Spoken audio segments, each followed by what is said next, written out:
सच के साथ। नमस्कार, सिटी वाराणसी लाइव में आप सभी का स्वागत है। मैं हूं ममता चौरसिया। आइए नजर डालते हैं आज की हेडलाइंस पर।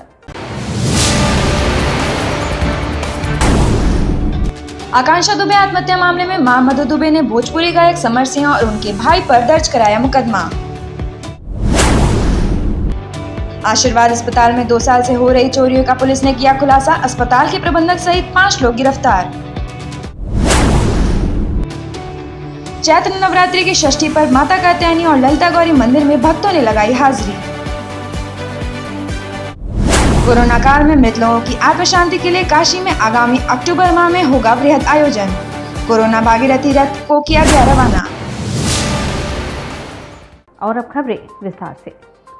आकांक्षा दुबे आत्महत्या मामले में भोजपुरी गायक समर सिंह और उनके भाई पर मुकदमा दर्ज हुआ।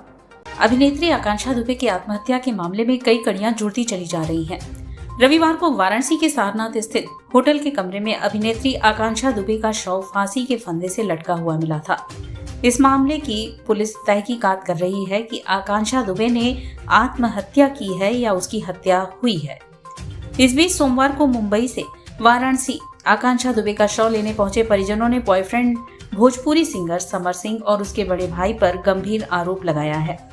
अभिनेत्री आकांक्षा दुबे की मां मधु दुबे का आरोप है कि 21 मार्च को हुए विवाद के बाद उसे कई बार मानसिक रूप से प्रताड़ित किया गया। मधु दुबे का आरोप है कि समर सिंह का बड़ा भाई संजय सिंह ने कुछ दिन पहले आकांक्षा दुबे की हत्या कराने की धमकी दी थी।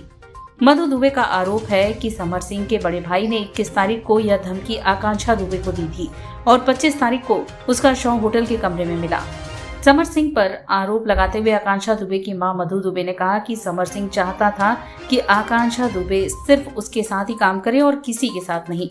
जब वह किसी और के साथ काम करने के लिए जाती थी तो समर सिंह उसे मानसिक रूप से टॉर्चर करता था। मधु दुबे का आरोप है कि जब वह दूसरे के साथ काम करने लगी तो समर सिंह उसका पहले का पैसा भी नहीं दिया। जब समर सिंह आकांक्षा दुबे को टॉर्चर करता, मारता, पीटता तथा उससे मैंने भी पूछा था क्यों ऐसा कर रहा है। भोजपुरी अभिनेत्री आकांक्षा दुबे की मां मधु दुबे का कहना है कि उन्होंने वाराणसी के सारनाथ में संजय सिंह और समर सिंह के खिलाफ मुकदमा दर्ज करवाया है। उनका आरोप है कि इन दोनों ने मिलकर उनकी बेटी आकांक्षा दुबे की हत्या की है और अब उन्हें इंसाफ चाहिए। मधु दुबे का यह भी कहना है कि जिस अवस्था में आकांक्षा दुबे का शव मिला है उसे देखकर कोई भी कह सकता है कि वह आत्महत्या नहीं बल्कि हत्या है। जो तस्वीरें सामने आई हैं उसमें साफ तौर पर देखा जा रहा है कि आकांक्षा दुबे बैठी हुई हैं और कोई बैठकर कैसे फांसी लगा सकता है।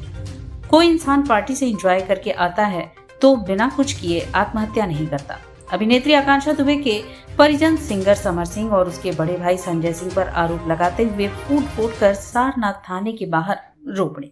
उसका समर सिंह का काम यह था कि खाली मेरे साथ में काम करे और किसी के साथ में काम न करे। वो किसी भी काम करने जाती थी तो उसको हरदम टॉर्चर करता था, बहुत टॉर्चर करता था। और अपना काम जो इतना दिन मेरी लड़की से करवाया, जब दूसरे साथ में काम करे वही पैसा नहीं देता। आज तक अभी तक 1 रुपया मेरी लड़की का इतना काम कर नहीं दिया है। और उसको उल्टा टॉर्चर मारता, पीटता, गाली करो। मैंने भी 2-3 बार गई, मलिक क्या तेरी पाप पलटी है कि मेरी लड़की पर हाथ उठाया। हाँ मैं, हाँ थाने पे यही जवाब मेरा, यही जवाब। हाँ, समर सिंह संजय सिंह के ऊपर FIR मैंने किया है। मेरी लड़की को इंसाफ चाहिए। ये आकांक्षा दुबे जी के जो का प्रकरण है, आत्महत्या का प्रथम दृष्टया है और इसमें इनकी माताजी हैं श्रीमती मधु दुबे उन्होंने तहरीर दी है, जिसके आधार पर मुकदमा पंजीकृत किया गया है थाना सारनाथ पर। मुकदमा अपराध संख्या 131/23 306 IPC के अंतर्गत पंजीकृत किया गया है। इसमें समर सिंह और संजय सिंह 2 अभियुक्त उन्होंने बताए हैं, जो नामजद अभियुक्त हैं। अग्रिम कार्रवाई इसमें की जा रही है। क्या पता चला? अभी पूछताछ चल रही है और सबसे पहले इसमें पंचायतनामा पोस्टमार्टम की कार्रवाई की जा रही है। पूछताछ चल रही है, जो भी चीज़ें पूछताछ से सामने आएंगी उसके आधार पर अग्रिम कार्रवाई की जाएगी। आशीर्वाद अस्पताल में विगत 2 साल से हो रही चोरियों का पुलिस ने खुलासा किया। अस्पताल के प्रबंधक समेत 5 लोगों की गिरफ्तारी हुई, साथ ही 20 लाख रुपए की कीमती मशीन बरामद हुई। महमूदगंज क्षेत्र स्थित आशीर्वाद अस्पताल में विगत 2 साल से हो रहे चोरियों का पुलिस ने खुलासा करते हुए अस्पताल के प्रबंधक सहित 5 लोगों को गिरफ्तार किया है। गिरफ्तार किए गए चोरों के पास से करीब 20 लाख रुपए मूल्य की कीमती मशीनें बरामद हुई हैं।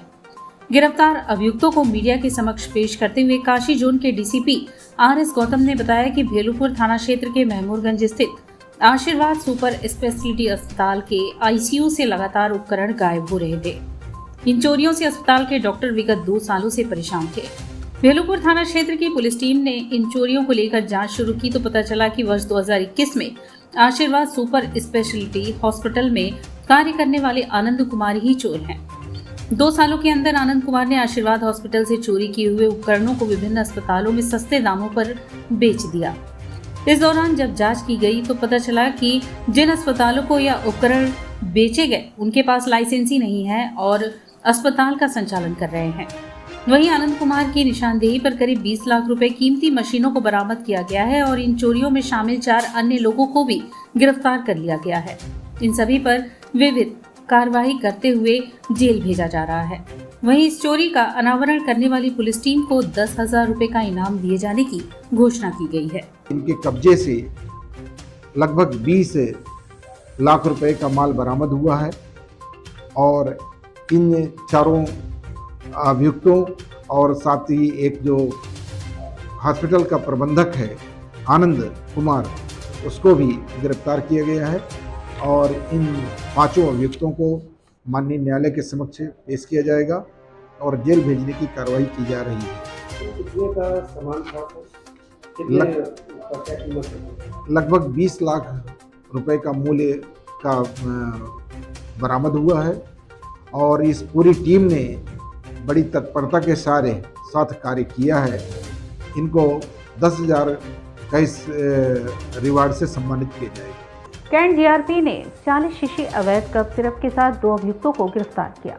कैंट रेलवे स्टेशन पर हो रही तस्करी और अवैध कार्यों पर अंकुश लगाने के लिए लगातार GRP और RPF की टीम ने सोमवार को अवैध रूप से वाराणसी से बंगाल से लाए जा रहे भारी मात्रा में कप सिरप को बरामद किया। 2 तस्कर हिरासत में लिए गए।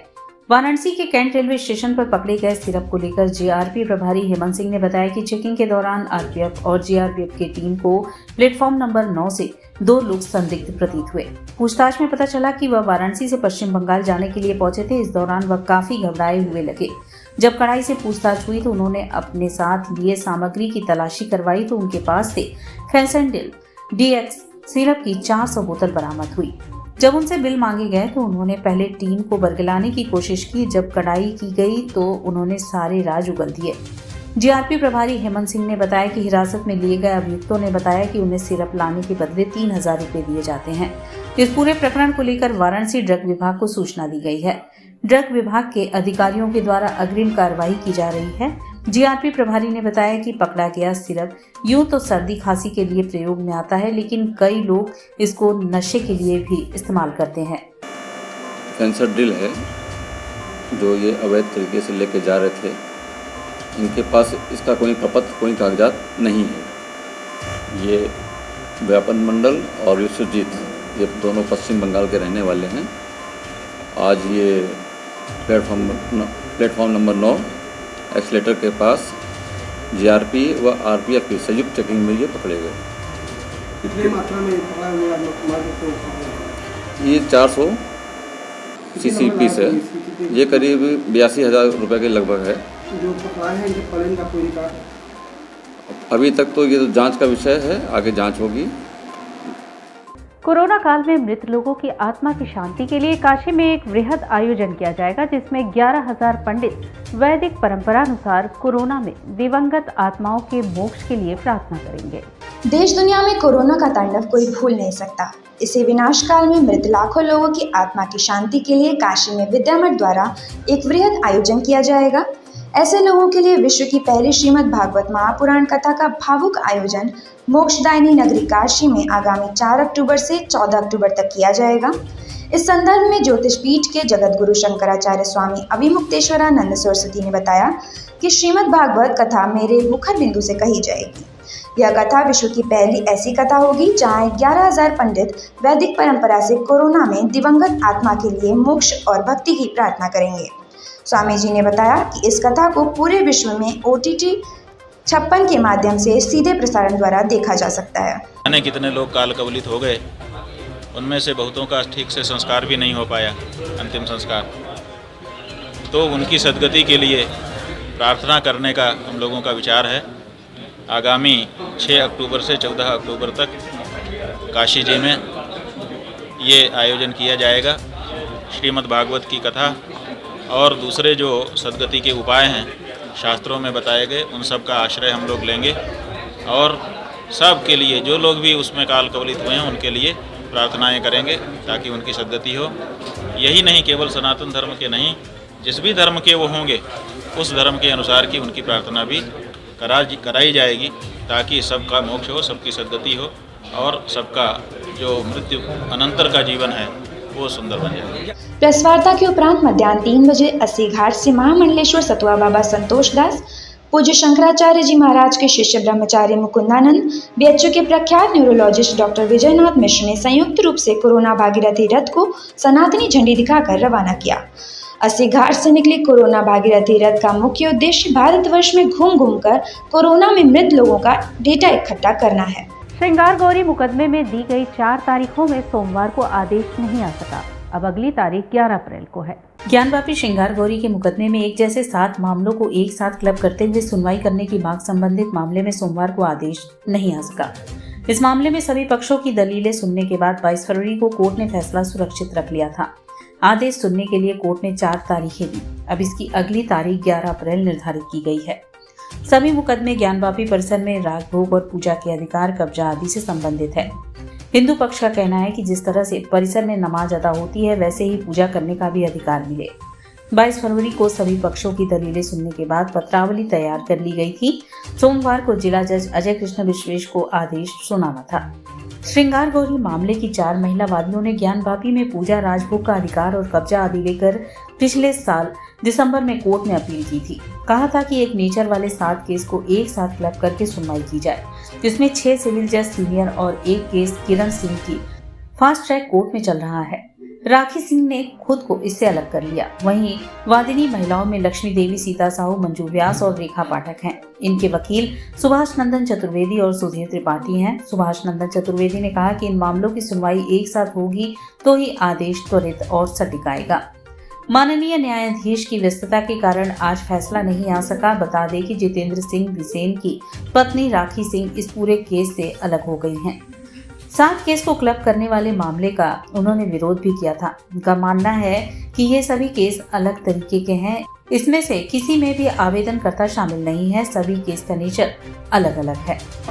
विलंब का जहाँ तक हमें समझ में आ रहा है, ये देखिए कहीं न कहीं अपनी जो है माननीय न्यायाधीश महोदय की व्यस्तता कह सकते हैं, क्योंकि और कोई वजह समझ में नहीं आता है। क्योंकि उनके पास अधिकार है, जो 24 धारा है उसमें इनको पूरा अधिकार है कि सारे मुकदमे जो एक नेचर के हैं वो एक जगह क्लब कर सकते हैं, सुनवाई एक कोर्ट में कर सकते हैं, इनके पास अधिकार है। लेकिन अगर वो फैसला भाई रिजर्व करने के बाद भी अगर इस स्थिति में नहीं आ रहे हैं कि अभी इसको फैसला हम घोषित करें, तो इसका मतलब है कि उनकी हमको लगता है व्यस्तता है या गंभीरता न हो, तमाम चीज़ें हो सकती हैं। इसको हम अब क्या कहें, कोई ऐसा टेक्निकल प्रॉब्लम इसमें नहीं है।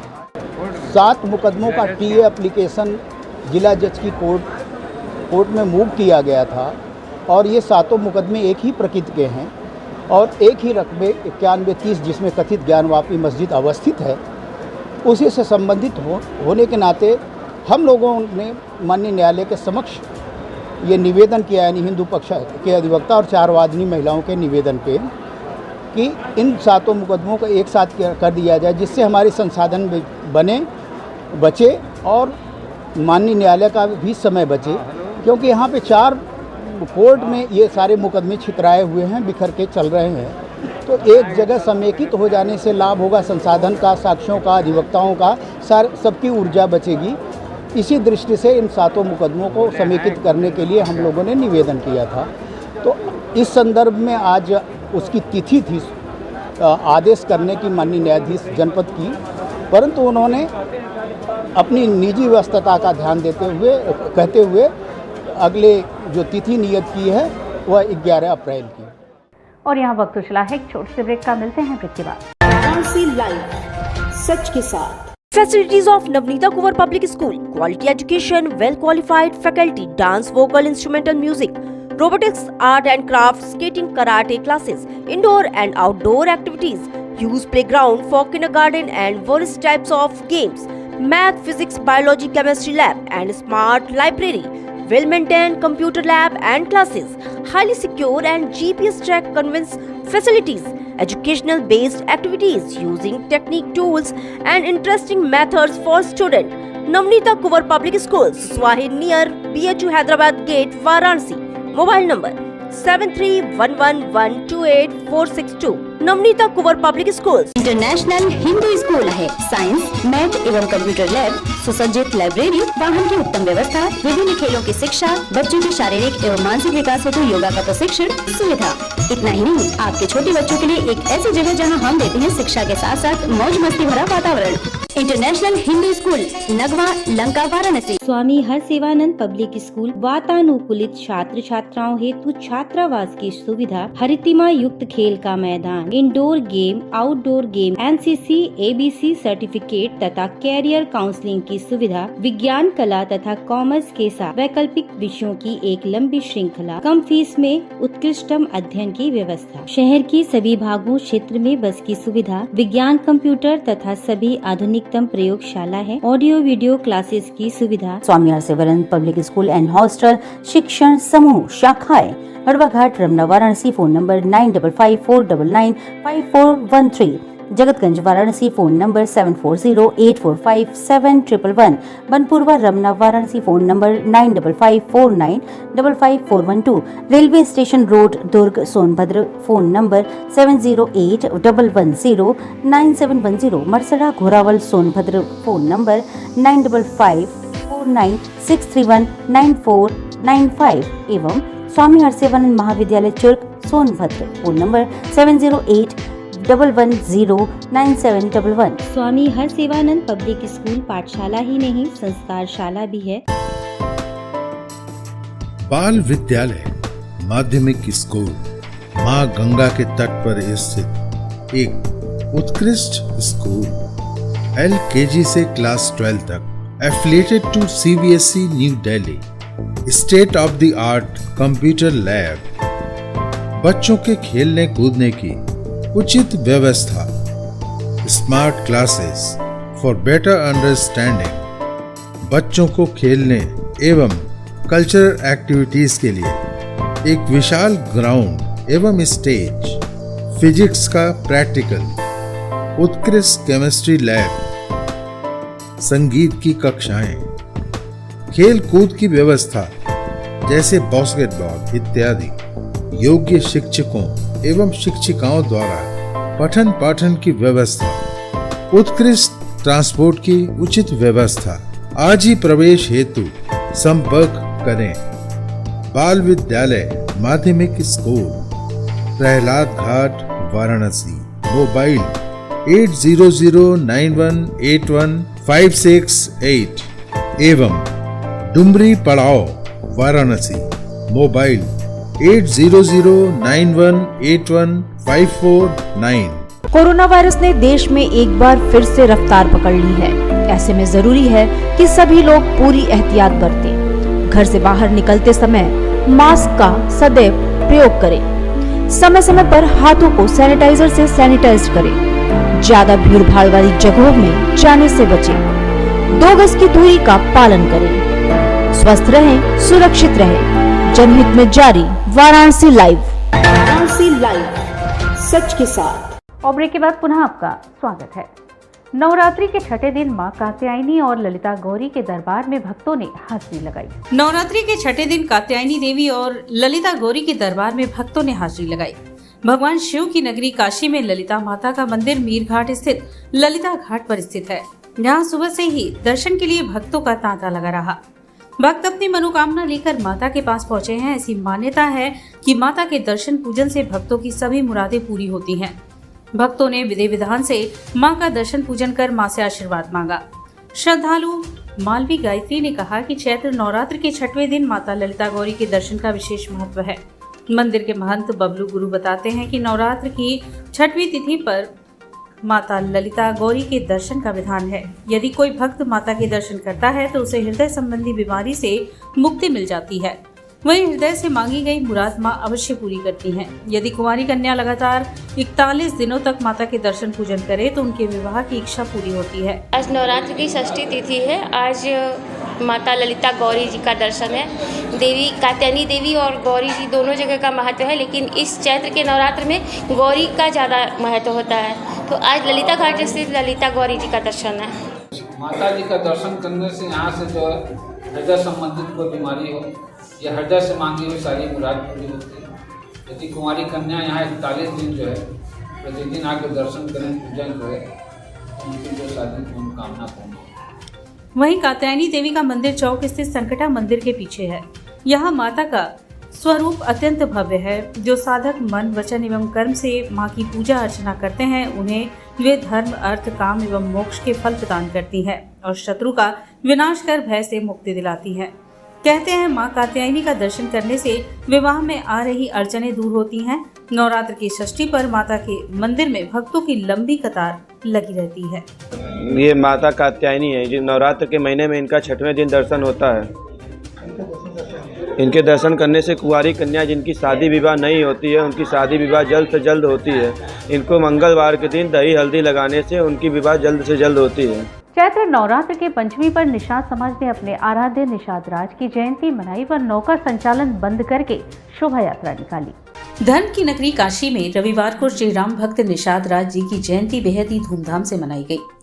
निषाद राज जयंती के अवसर पर मांडी समाज के द्वारा भव्य शोभा यात्रा निकाली गई। शोभा यात्रा में बड़ी संख्या में शामिल मांझी समाज के लोग जय निषाद राज उद्घोष करते चल रहे थे। निषाद राज की जयंती पर वाराणसी के गंगा में नावों का संचालन पूरी तरह से बंद था। बता दें कि रामायण में भगवान श्री राम को निषाद राज गुहा के द्वारा नदी पार कराए जाने का उल्लेख मिलता है। भगवान श्री राम से जुड़ी निषाद राज गुहा की कई कहानियां भी पवित्र ग्रंथ रामायण में उल्लेखित हैं। ऐसे में निषाद राज की जयंती के अवसर पर वाराणसी के विभिन्न घाटों से आई मांझी समाज के लोग दशाश्वमेध घाट से निकलने वाले शोभा यात्रा में शामिल हुए। ढोल नगाड़ों की थाप के साथ ही भक्ति गीतों पर मांझी समाज के लोग डांस करते हुए दिखे। शोभा यात्रा में भगवान श्री राम के साथ निषाद राज गुहा की मनोरम झांकी निकाली गई। दशाश्वमेध घाट से निकली शोभा यात्रा गदौलिया सोनारपुरा होते हुए निषाद राज घाट शिवाला पर समाप्त हुई। आज हमारे बाबा का जन्मोत्सव है। हमारे इष्ट जो है भगवान निषाद राज जी का आज जयंती समारोह है। उसी को हम लोग हर्षोल्लास के साथ मनाने जा रहे हैं। ये तो देखा जाए तो जब से रामनवमी होती है तब से हमारे भगवान का निषाद राज का जयंती होता है, क्योंकि हमारे निषाद राज रामचंद्र जी से भी उम्र में बड़े थे। तो जब से उनका उत्सव मनाया जाता है तब से ही हम लोग का अपना उत्सव मनाया जाता है। श्री काशी विश्वनाथ डमरू दल सेवा समिति सारला समाज की ओर से बाबा महाशमशान की भव्य शोभा यात्रा निकाली गई।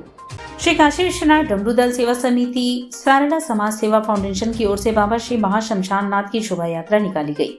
मृत्युंजय महादेव मंदिर के पास बाबा की पालकी सजाई गई। वहीं दारानगर बड़ा गणेश होते हुए मणिकर्णिका घाट पर पहुंचकर समाप्त हुई। भक्त शोभा यात्रा में नाचते गाते और बाबा के जयकारे लगाते चल रहे थे। कई स्थानों पर रास्ते में बाबा मसान नाथ की आरती भी उतारी गई। आयोजक मंडल के पुनीत पागल ने बताया कि श्री काशी विश्वनाथ डमरू दल व लावारिश शवों को जलवाने वाले सारड़ा समाज की ओर से बाबा की शोभा यात्रा निकाली गई। नवरात्र के पंचमी के दिन पिछले कई वर्षों से शोभा यात्रा निकाली जा रही है। मृत्युंजय महादेव ज्वालामुखी मंदिर के पास बाबा की पालकी सजाई गई। दारानगर लोहटिया डीएवी बड़ा गणेश होते हुए मैदागिन नीची बाग का भ्रमण करते हुए पालकी महाशमशान मणिकर्णिका घाट पर पहुंचती है। हम लोग मृत्युंजय महादेव मंदिर के बाद ज्वालामुखी मंदिर से बाबा की पालकी सजाते हैं और दारानगर, लौटिया, डीएवी होते हुए, बड़ा गणेश होते हुए वो पालकी जाती है। मैदागिन होते हुए नीची बाग से चौक मणिकर्णिका द्वार होते हुए मणिकर्णिका घाट, महाशमशान घाट में बाबा की पालकी जाती है।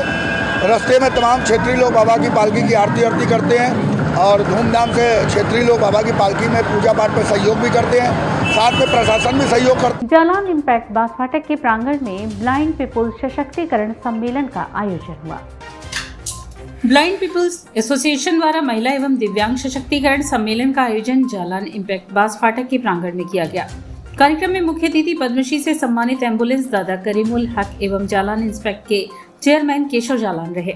कार्यक्रम की शुरुआत सरोजिनी महापात्रा, नीरज पारिक, डॉक्टर एस.के. दुबे, राम प्रकाश सिंह एवं निधिदेव अग्रवाल ने दीप प्रज्वलन से किया।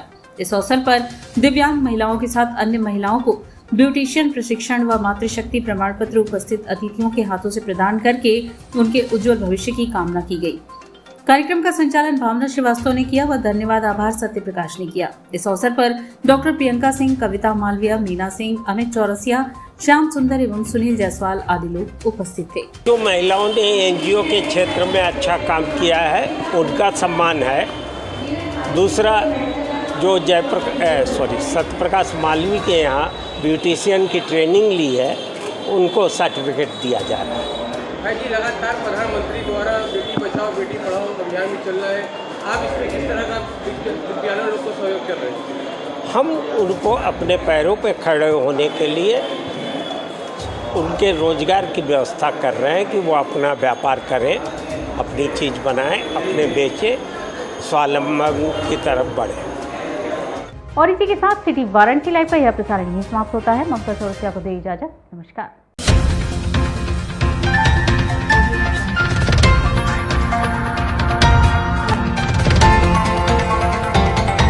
वाराणसी लाइव, सच के साथ।